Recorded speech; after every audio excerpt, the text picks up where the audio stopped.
Hello student, स्वागत है आप सभी का एक नई वीडियो में। और देखिए, जो पॉलिटेक्निक फर्स्ट सेमेस्टर में अप्लाइड केमिस्ट्री का सब्जेक्ट है, यानी कि अनुप्रयुक्त रसायन का जो सब्जेक्ट है, सबसे ज़्यादा बच्चों की बैक इसी में लगती है। और बच्चे कुछ चीज़ों को समझ नहीं पाते हैं। हालांकि वो पढ़े तो सारी चीज़ों को रहते हैं, लेकिन कुछ चीज़ों को समझ नहीं पाते हैं, कैसे लिखना है, क्या लिखना है। और फाइनली हम आज की इस वीडियो में बात करेंगे, अगर आप भी बीटीपी एग्जाम 2023 में बैठने वाले हैं और सेमेस्टर के एग्जाम में, तो आपको किस तरीके से लिखना है और इम्पॉर्टेंट क्वेश्चंस कौन कौन से हैं। इसलिए कुछ चीज़ें होती है बच्चों को मालूम नहीं रहता, चैप्टर वगैरह तो पढ़ लेते हैं, लेकिन उस चैप्टर के जो इंपॉर्टेंट टॉपिक्स वगैरह रहते हैं वो उसको कवर नहीं कर पाते हैं और बाद में चल के काफ़ी दिक्कत हो जाती है। तो वीडियो को थोड़ा सा ध्यान से देखिएगा, कुछ मैं आपको टिप्स भी बताऊंगा कैसे आपको लिखना रहता है, क्या करना रहता है। इसलिए कि बहुत सारे बच्चे जो पॉलिटेक्निक फर्स्ट सेमेस्टर को होते हैं, वो उनको कुछ चीज़ें मालूम नहीं होती है, चूँकि हम लोग के पास एक्सपीरियंस है कि हाँ कैसे लिखा जाता है, क्या किया जाता है, कैसे क्वेश्चन वगैरह आते हैं। तो सारी चीज़ों को मैं आपको बताऊँगा, वीडियो को स्किप करके ना देखेंगे, ध्यान से सारी चीज़ों को देखेंगे, ठीक है।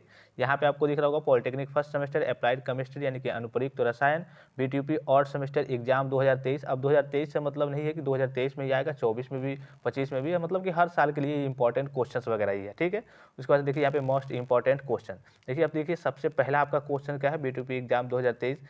एमओटी यानी कि मॉलिक्यूलर ऑर्बिटल थ्योरी क्या है, समझाइए, एमओटी को समझाइए। नेक्स्ट क्वेश्चन क्या है, मैं आपको क्वेश्चंस वगैरह बता दे रहा हूँ इंपॉर्टेंट क्वेश्चंस वगैरह। अगर आप अपने साइड बुक से या फिर कहीं से देख लेंगे, अगर नहीं समझ में आएगा कुछ चीज़ें तो आप कमेंट करके पूछेंगे, तो मैं उसके बारे में आपको बता दूंगा और टेलीग्राम पे भी इन्फॉर्मेशन दे दूंगा। तो टेलीग्राम पे सभी बच्चे एक्टिव जरूर रहेंगे, अर्थात बीटीपी यानी board of technical education Uttar Pradesh department से। तो अगर आप पॉलिटेक्निक के स्टूडेंट्स हैं या फिर डी फार्मा के स्टूडेंट्स हैं, तो बोर्ड आप बीटीपी के अंतर्गत पढ़ाई करते हैं, तो बीटीपी से रिलेटेड हर एक प्रकार के ऑफिशियल और ऑथेंटिक अपडेट आपको सबसे पहले यहीं से मिलती है। तो अदरवाइज चैनल को सब्सक्राइब जरूर किए रहेंगे, ठीक है। यहाँ देखिए नेक्स्ट क्वेश्चन क्या है, जल की कठोरता से आप क्या समझते हैं, इसके विभिन्न प्रकारों का वर्णन कीजिए, ठीक है। जल की कठोरता आप काफ़ी सिंपल चैप्टर है, समझिए कि कुछ चैप्टर ऐसे हैं जो एकदम थियोरिटिकली टाइप है, कुछ चैप्टर होंगे जो आपको कुछ समझ में नहीं आएंगे। लेकिन इसी में अगर जल की कठोरता वाले चैप्टर से बात करें न्यूमेरिकल की, तो न्यूमेरिकल आपको ज़्यादा समझ में नहीं आएंगे, लेकिन इसमें का थ्योरी आप जरूर पढ़ लेंगे, ठीक है। उसके वजह से देखिए, संक्रमण तत्व किसे कहते हैं, इसके 4 लक्षण भी लिखिए। नेक्स्ट क्वेश्चन, मैं आपको केवल क्वेश्चन बता दे रहा हूँ। स्फुरांक यानी कि फ्लैश पॉइंट तथा मेक पॉइंट यानी कि क्लाउड बिंदु को परिभाषित कीजिए। नेक्स्ट क्वेश्चन देखिए, टिप्पणी कीजिए। विद्युत रासायनिक सेल और इलेक्ट्रोड विभव, अब ये तो समझिए कि इंपॉर्टेंट है, विद्युत रसायन सेल और इलेक्ट्रोड विभव टिप्पणी कीजिए, या फिर डायरेक्ट ऐसे भी पूछ सकता है कि विद्युत रसायन सेल और इलेक्ट्रोड विभव को समझाइए, या फिर डायरेक्ट विद्युत रसायन सेल को समझाइए, ठीक है। उसके बाद से ऑक्टेन और सीटन संख्या को परिभाषित कीजिए। ये आपके दो दो नंबर में पूछे जाएंगे कि ऑक्टेन संख्या और सीटन संख्या क्या होती है, किसके लिए होती है, ठीक है। उसके बाद से देखिए, जैव बहुलक क्या होते हैं और किन्हीं 5 संश्लेषित जैव बहुलकों के नाम तथा इसके उपयोग भी लिखिए। देखिए जैव बहुलक जो चैप्टर है, और इसमें से काफ़ी तरीके के क्वेश्चन पूछे जाते हैं, उसमें कई सारे बहुलक भी हैं, तो आपको उसमें सारे टॉपिक्स को कवर करना पड़ेगा अगर आपको अच्छे मार्क्स लाने हैं तो। अदरवाइज अगर आपको थोड़े बहुत ही लाने हैं, यानी कि 30-35 तक लाने हैं, तो आप इस तरीके से सारी चीज़ों को देख सकते हैं, क्वेश्चन जो आपको बताया जा रहा है, ठीक है। उसके बाद से यहाँ देखिए नेक्स्ट क्वेश्चन क्या है, उदाहरण सहित संघनन तथा योगात्मक बहुलक में अंतर स्पष्ट कीजिए। यानी कि उदाहरण देखिए, इसका एग्जाम्पल इस चैप्टर में जो बहुलक वाले चैप्टर है, इसमें आपका एक डेफिनेशन तो मेन है, उसके बावजूद सबका एक एक उदाहरण, यानी कि सबका एक एक या फिर दो दो एग्जाम्पल आप जरूर पढ़ लेंगे। एग्जाम्पल काफ़ी ज़्यादा इंपॉर्टेंट है, कभी कभी डायरेक्टली एक या फिर दो नंबर में पूछ लेता है कि योगात्मक बहुलक के उदाहरण बताइए ऐसे, या फिर संघनन बहुलक के उदाहरण बताइए, एक उदाहरण बताइए, दो उदाहरण बताइए। अगर एक एक नंबर में पूछेगा तो ऐसे ही पूछ लेता है, ठीक है। तो उदाहरण आप जरूर याद रखेंगे। अब देखिए, ये भी काफ़ी इंपॉर्टेंट क्वेश्चन है, बीओडी तथा सीओडी, यानी कि बायोलॉजिकल ऑक्सीजन डिमांड और केमिकल ऑक्सीजन डिमांड पर संक्षिप्त टिप्पणी लिखिए या फिर टिप्पणी लिखिए। तो ये आपका तो कंफर्म है, लगभग बीओडी सीओडी हर बार पूछता है, समझिए कि एक तरीके से आउट क्वेश्चन। कुछ क्वेश्चन ऐसे होते हैं जो आउट तरीके कह लिए कि हाँ हर बार वो आते ही आते हैं। तो ये क्वेश्चन आपका बीओडी सीओडी लगभग की हर बार समझिए कि पूछा जाता है। लगभग 3-4 साल का आप पेपर उठा के देखेंगे तो बीओडी सीओडी अगर एक नंबर में पूछेगा, हो सकता है एक नंबर में केवल फुल फॉर्म पूछ ले, या फिर 2 नंबर में पूछे तो इसका डेफिनेशन पूछ लेता है, या फिर हो सकता है अगर 5 नंबर में पूछे तो आपका क्या करेगा, बीओडी तथा सीओडी पर दोनों पर संक्षिप्त टिप्पणी लिखिए, ठीक है। इस तरीके से अगर एक नंबर में पूछेगा तो केवल फुल फॉर्म दे देगा लिखने के लिए, या फिर 2 नंबर में दे देता है केवल डिफिनीशन लिख दीजिए इसका, या फिर अगर 5 नंबर में देगा तो दोनों एक साथ दे देगा कि बीओडी और सीओडी पर संक्षिप्त टिप्पणी लिखिए। लेकिन 5 नंबर में ज़्यादा ये देता है आपका 2 नंबर में ही देता है, ठीक है। उसके बाद से यहाँ देखिए, एसपीडीएफ ब्लॉक से आप क्या समझते हैं, डी ब्लॉक तत्वों के लक्षण बताइए। और इसमें तीनों एसपीडीएफ जो ब्लॉक होते हैं, इन फिर सभी आपको ब्लॉक पढ़ने पड़ेंगे, और उसके लक्षण क्या है, विशेषताएं क्या है, ये आपको याद करनी पड़ेगी। काफ़ी आसान टॉपिक भी है, ठीक है। उसके बाद से संकरण यानी कि हाइब्रिडाइजेशन से आप क्या समझते हैं, sp, sp2, sp3 संकरण को उदाहरण देकर व्याख्या कीजिए। ये भी देखिए आपका जो हाइब्रिडाइजेशन है, इससे भी आपके हर साल क्वेश्चन पूछे जाते हैं और इसमें काफ़ी आसान टॉपिक है। थोड़ा सा आपको थोड़ा सा टफ लगता है बच्चों को, लेकिन काफ़ी आसान है और इसको आप जरूर पढ़ेंगे। ये भी आपको समझिए कि एक तरीके से इंपॉर्टेंट क्वेश्चन की कैटेगरी में है संकरण, ठीक है। उसके बाद से नेक्स्ट क्वेश्चन क्या है, सूचक की परिभाषा दीजिए, इनके प्रकारों का उदाहरण सहित वर्णन कीजिए। बहुत ज़्यादा इंपॉर्टेंट नहीं है, लेकिन कभी कभी ये पूछा जाता है, सूचक की परिभाषा और इसके प्रकारों का उदाहरण सहित वर्णन कीजिए। उसके बाद से देखिए ठोसों में बंध सिद्धांत की व्याख्या कीजिए, ये भी इंपॉर्टेंट क्वेश्चन है। नेक्स्ट क्वेश्चन, स्कंदन और टिंडल प्रभाव को समझाइए। देखिए कभी कभी तो स्कंदन नहीं पूछता है, लेकिन टिंडल प्रभाव को जरूर पूछता है कि हाँ टिंडल प्रभाव से आप क्या समझते हैं, टिंडल प्रभाव को समझाइए या फिर टिंडल प्रभाव की व्याख्या कीजिए। अब देखिए यहाँ पे जो टिंडल प्रभाव को समझाइए का मतलब ये नहीं, जैसे मान लीजिए कि टिंडल प्रभाव को परिभाषित कीजिए या फिर टिंडल प्रभाव पर संक्षिप्त टिप्पणी लिखिए, सबका लगभग एक ही मतलब होता है। अब इसमें आप कन्फ्यूजन में नहीं रहेंगे कि हाँ समझाइए, बताइए, व्याख्या कीजिए या फिर परिभाषित कीजिए, अलग अलग चीज़ें हैं, सारी एक ही चीज़ें हैं। बस आपको टिंडल प्रभाव से संबंधित जो भी चीज़ें आ रही हो उसको आपको लिख देना है। नेक्स्ट क्वेश्चन देखिए, स्नेहक का वर्णन करते हुए इनके प्रकारों और गुणों की विवेचना कीजिए। देखिए स्नेहक से तो आपका एक ल्यूब्रिकेंट से एक आपका क्वेश्चन जरूर पूछेगा और ज़्यादातर यही पूछता है, और कौन कौन से स्नेहक होते हैं, कितने प्रकार के स्नेहक होते हैं, और सभी के गुणों की विवेचना करनी होती है, उसका एक एक एग्जाम्पल भी आपको देना होता है। नेक्स्ट क्वेश्चन देखिए, साबुनीकरण की परिभाषा दीजिए, साबुन बनाने की गर्म तथा ठंडी विधि की व्याख्या कीजिए। काफ़ी आसान टॉपिक है, इसमें थोड़े से आपके फार्मूले वगैरह हैं वो भी आपको याद करने पड़ेंगे कि किस तरीके से रासायनिक क्रिया करके कैसे साबुनीकरण की क्रिया को संपन्न कराई जाती है। यहाँ देखिए सिग्मा और पाई बंध को परिभाषित कीजिए। ये आपके दो नंबर के क्वेश्चन हैं। सिग्मा और पाई बंध लगभग 2 नंबर में आपके पूछे जाते हैं, लगभग हर साल नहीं लेकिन एक एक साल गैप दे करके जरूर पूछे जाते हैं सिग्मा और पाई बंध, ठीक है। और ये लगभग आपके 2 नंबर में नहीं तो एक नंबर में भी पूछ सकता है कि हाँ सिग्मा बंध को समझाइए, और 1 नंबर में पूछ लेगा कि पाई बंध को समझाइए या फिर परिभाषित कीजिए, इस तरीके से पूछ लेता है। फिर देखिए नेक्स्ट क्वेश्चन क्या है, पानी के नमूने में CaSO4 इक्वल टू 204 मिलीग्राम प्रति लीटर है, ppm में इसकी कठोरता की गणना कीजिए। काफ़ी इंपॉर्टेंट है, इसका एक फार्मूला होता है कैसे आपको निकालना है, तो ये काफ़ी आसान होता है, ठीक है। इसको आप जरूर देख लेंगे। और इस टाइप के क्वेश्चन देखिए जो न्यूमेरिकल टाइप के क्वेश्चन होते हैं, न्यूमेरिकल बहुत कम आते हैं। अभी मैं आपको लास्ट में इसके बारे में चर्चा करूँगा। जो न्यूमेरिकल वगैरह होते हैं तो बच्चे जानते हैं कि न्यूमेरिकल हमको टच नहीं करना है, इसलिए न्यूमेरिकल थोड़े से टफ पड़ जाते हैं, और उसी में जो अथवा में थ्योरी करके दिया जाता है तो बच्चे वही करते हैं। तो न्यूमेरिकल आपके 2 आएंगे, 2 से ज़्यादा मतलब एक हो सकता है एक 2 नंबर में आ जाए और एक 5 नंबर में आ जाए। तो 5 नंबर में अथवा में भी और क्वेश्चन, जैसे 7 क्वेश्चन देगा 5 नंबर में तो 5 ही आपको करना रहता है। तो न्यूमेरिकल वगैरह बच्चे टच नहीं करते हैं। तो अगर आपको न्यूमेरिकल आ रहा है तभी आप उस पर ध्यान देंगे, अदरवाइज अगर आपको न्यूमेरिकल नहीं आ रहा है तो आप उसको टच नहीं करेंगे। जो उसमें थ्योरी का पार्ट होगा उसी को आप करेंगे, जो भी आ रहा हो, ठीक है।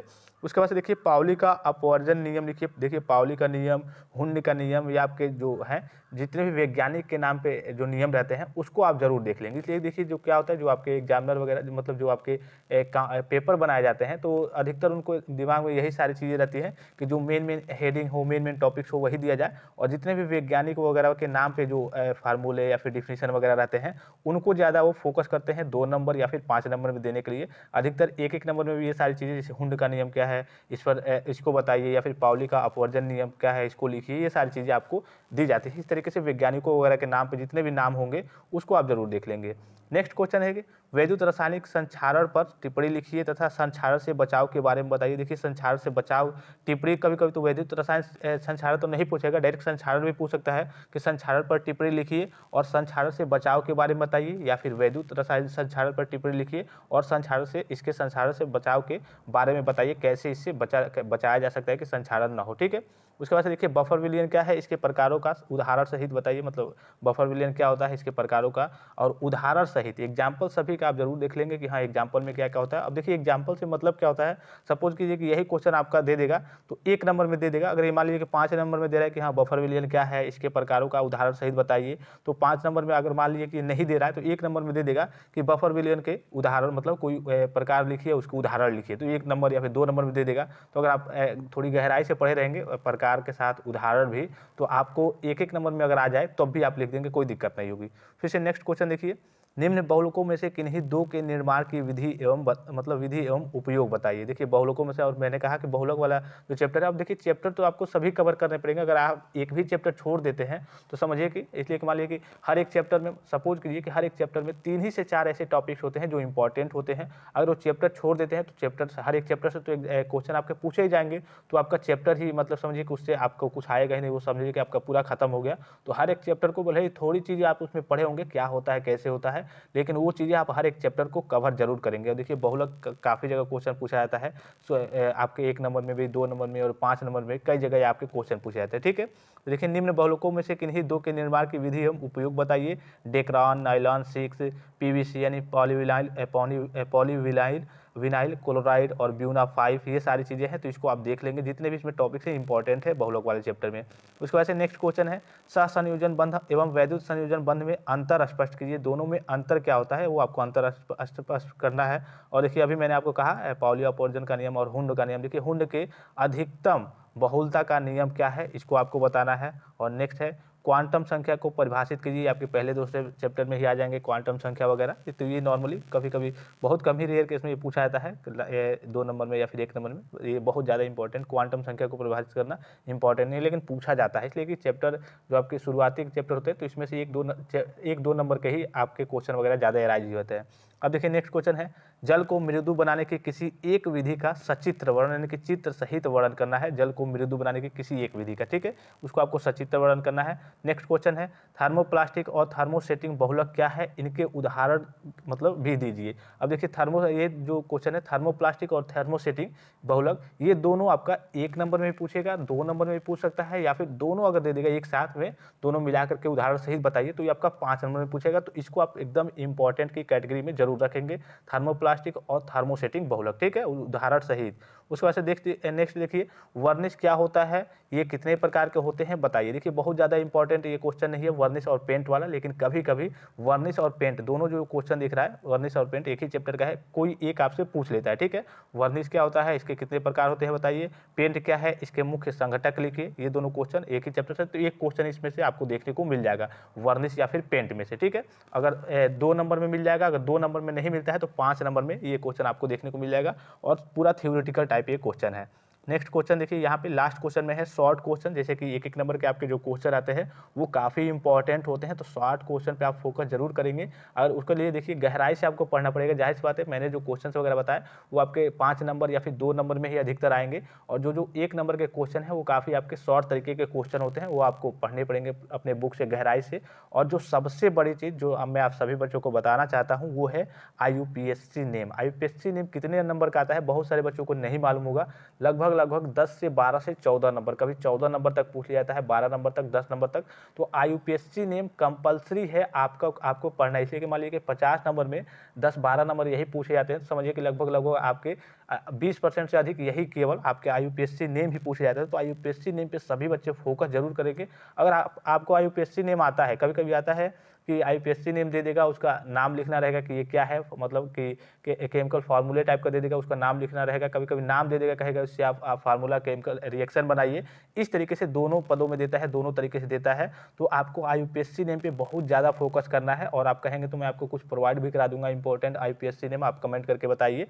और चूंकि अभी तक आप पढ़ चुके होंगे, मेरा काम था आपको थोड़ा सा मोटिवेट करना और इंपॉर्टेंट क्वेश्चन वगैरह बता देना। चूंकि आप नए बच्चे हैं, आपको मालूम नहीं रहता है कि हाँ किस टाइप के क्वेश्चन पूछे जाते हैं, किस टाइप के क्वेश्चन एराइज होते हैं। तो IUPAC नेम पे आप सभी बच्चे फोकस जरूर करेंगे, बहुत ही ज़्यादा इंपॉर्टेंट है। अगर इसको आप तैयार कर लेते हैं, आप कई तरीके से एल्केन, एल्किन, एल्काइन, कई तरीके से, और उसके बाद से कई तरीके के और भी रिएक्शन वगैरह बहुत सारी चीज़ें होती है IUPAC नेम में। तो ये इस पे आपको फोकस जरूर करना है। सभी बच्चों से रिक्वेस्ट, अगर ये आपका छूट जाता है समझिए तो काफ़ी दिक्कत में आ जाएंगे आप। और केमिस्ट्री में जो नंबर मिलता है, कितना भी आप लिखेंगे, सभी क्वेश्चन आपको आ रहे हैं, तभी आपके 25-30 से ऊपर जाते भी नहीं है, बहुत दिक्कत होती है, ठीक है। इसलिए कि चूंकि हम लोग पास अनुभव हो किस तरीके से उसकी कॉपियाँ जांच होती है। अगर एक भी आपका रिएक्शन गलत हुआ, एक भी थोड़ा सा भी पॉइंट फार्मूला वगैरह गलत हुआ, तो आपके पूरे वो मार्क्स काट दिए जाते हैं। तो इसलिए आप IUPAC नेम पे ज़्यादा फोकस करेंगे कि कम से कम आपके 12 नंबर 14 नंबर आ रहे हैं, तो 6 नंबर से ऊपर ही, मतलब 8 नंबर 9 नंबर हो जाए। तो इसमें अगर इतना हो जाएगा तो और सारी चीज़ें जो थियोरेटिकल चीज़ें हैं उसमें लिख लेंगे, तो कम से कम आपके पासिंग मार्क्स या फिर कह लीजिए कि 20 से 25 से ऊपर ही आपके मार्क्स वगैरह आएंगे, ठीक है। तो IUPAC नेम काफ़ी इंपॉर्टेंट है। एक और चीज़ जो सभी बच्चों को बतानी है, अगर आप चाहें, आपके ऊपर डिपेंड करता है, जैसे कि पहले 1-1 नंबर के क्वेश्चन आते हैं, फिर 2-2 नंबर के क्वेश्चन आते हैं, तो कभी-कभी क्या होता है 1-1 नंबर के मान लीजिए कि 5 या फिर 10 क्वेश्चन आए, तो बच्चे उसी में उलझे रह जाते हैं और 1-1 नंबर के क्वेश्चन में सोचते-सोचते उनका समय काफ़ी ज़्यादा वेस्ट हो जाता है और समय आपको मिलता है 2.5 घंटे। चूँकि मेरा जो एक्सपीरियंस है, मैं अपने एक्सपीरियंस के अकॉर्डिंग बता रहा हूँ, हम लोग के साथ भी या फिर सभी बच्चों के साथ भी पहली बार यही होता है, वो समय पे ध्यान नहीं दे पाते हैं और पता चलता है कि हाँ 1-1 नंबर 2-2 नंबर के क्वेश्चन करते हुए 15 नंबर का टोटल क्वेश्चन किया और पता चले कि 1.5 घंटे 2 घंटे बीत गए और 2-2 सभी 5-5 नंबर के क्वेश्चन जो हैं वो बाकी ही हैं, आपके 25 नंबर 30 नंबर भी बाकी हैं। तो आप कोशिश करेंगे, अगर आपको आता हो, अगर 1-1 नंबर का क्वेश्चन आता हो तब तो आप तो जल्दी-जल्दी लिख लेंगे बहुविकल्पी या फिर 1-1 नंबर 2-2 नंबर के क्वेश्चन आ रहे हो। तो अगर आपको नहीं आता है, उसमें कुछ कन्फ्यूजन है, तो आप पीछे से भी कर सकते हैं। पीछे से करने का मतलब आप 5-5 नंबर के क्वेश्चन जो आपको आते हैं पहले वो कर सकते हैं। तो 5-5 नंबर में आपको मान लीजिए कि 5 में 2 मिल गया, 3 मिल गया, तो आप 5 क्वेश्चन अटेम्प्ट कर रहे हैं, तो 5 में अगर 3-3 भी मिलेगा तो 5-3 15 नंबर आपके यही हो गए। उसके बाद से जो आपको 1-1 नंबर और 2-2 नंबर का आता है वो कीजिए इस तरीके से। मतलब मेरा जो एक्सपीरियंस है, और मैंने भी उल्टा ही किया था, तो उल्टा सीधा करने से कोई मतलब नहीं होता। ये नहीं कि एग्जामिनर नंबर काट लेंगे, आपने उल्टा किया है तो आप उल्टा ही कीजिए, सीरियल वाइज 5वां कीजिए, फिर चौथा कीजिए, फिर तीसरा, इस तरीके से पीछे से भी करेंगे तो 5-5 नंबर के जब आपके अटेम्प्ट हो जाएंगे तो 1-1 नंबर वाले में कोई दिक्कत नहीं होगी। आप खुद सोच के देख सकते हैं, या फिर अगर आप इस बार किसी भी सब्जेक्ट का पेपर देंगे, पहले जब 1-1 नंबर 2-2 नंबर देखेंगे, जैसे मैथमेटिक्स की बात करें, पहला पेपर है, तो बहुत सारे बच्चे 1-1 नंबर 2-2 नंबर में उलझे रह जाते हैं और पता चले कि 1.5 घंटे 2 घंटे निकल जाते हैं और उनको पता चलता है अरे यार मेरा तो 5-5 नंबर का सभी क्वेश्चन अभी बाकी ही है। तो बहुत सारे बच्चे जो थोड़े कह लीजिए कि पहले से जिनके पास अनुभव होता है और कई जो उनके सीनियर या फिर जो पढ़े हुए रहते हैं, पॉलिटेक्निक किए रहते हैं, उनको बताए रहते हैं, तो वो यही कहते हैं कि हाँ, आप पीछे से अगर आपको शुरू के क्वेश्चन नहीं आ रहे हैं, अगर आपको शुरू में उलझन हो रही है 1-1 नंबर 2-2 नंबर में, इसलिए कि दिमाग 1-1 2-2 नंबर में ही खराब हो जाता है कभी-कभी बच्चों का, तो आप पीछे से कर सकते हैं कि पीछे से आपके 5-5 नंबर का चूँकि जाएँगे, जब आपको पेपर मिलेगा, थोड़ा आपका माइंड फ्रेश रहता है, तो आप पीछे से अगर आपको आ रहा है तो पीछे से आप 5-5 नंबर कर लीजिए। अदरवाइज़ अगर आपको नहीं आ रहा है, पीछे से भी नहीं आ रहा है और आगे से भी मान लीजिए कि जो टफ क्वेश्चन है वो भी नहीं आ रहे हैं, तब भी आप कोशिश कीजिए कि हाँ, पीछे से ही कीजिए कि चलिए 5 नंबर में आपको 2 नंबर 3 नंबर कैसे भी मिल जाएगा, ठीक है? आधे नंबर तो लगभग मिल जाएँगे अगर आपको थोड़ा बहुत भी आता हो, कुछ भी आपको करने को आता है तो। तो ये सारी चीज़ें हैं, बेसिक सी चीज़ें हैं। अगर आपको और भी कोई डाउट्स है एग्ज़ाम को लेकर के, कि इसलिए कि चूँकि आप नए बच्चे हैं तो कुछ डाउट्स वगैरह बच्चों के मन में रहते हैं, तो आप कमेंट करके पूछेंगे तो मैं सारी चीज़ों का रिप्लाई दे दूँगा। आई होप कि वीडियो आपको काफ़ी ज़्यादा इन्फॉर्मेटिव लगा होगा। फिलहाल इस वीडियो में इतना ही, इजाज़त दीजिए। धन्यवाद। Thanks for watching. मिलते हैं नेक्स्ट वीडियो में।